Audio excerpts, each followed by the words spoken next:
আমি কোনো বিচার চাই না, আপনারা বিচার করতেও পারবেন না। আমার মেয়ের সাথে ঘটে যাওয়া এই ঘটনাটি আপনারা বড়জোর 15 দিন মনে রাখবেন। এরপরে আবার কোনো নূতন ঘটনার সাথে সাথেই ধামাচাপা পড়ে যাবে।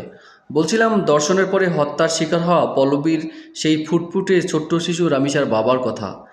যেই দেশে একজন দর্শনকারীর পক্ষে আইনজীবী পাওয়া যায়, যেই দেশে একজন দর্শনকারীকে রিমান্ডে নেওয়ার জন্য আবেদন প্রয়োজন হয়, সেই দেশে একজন অসহায় বাবার তার মেয়ের সাথে ঘটে যাওয়া এই ঘটনার বিচার না চাওয়াটাই স্বাভাবিক।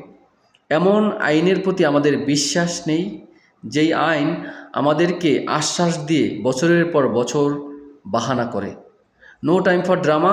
এখন থেকে এই রকমের নরপশুদেরকে আমাদের নিজেদের হাতে ইসলামিক বিধান অনুযায়ী বিচার করতে হবে। তাহলে দেখবেন এই ছোট্ট শিশু রামিসারা নিরাপদভাবে ছোট প্রজাপতির মতো বাংলাদেশে স্বাধীন সুবাসে ঘুরে বেড়াবে। কখনো কোনো রামিসারা প্রাণ হারাবে না, যদি আমরা ইসলামিক আইনটাকে বাস্তবায়ন করতে পারি।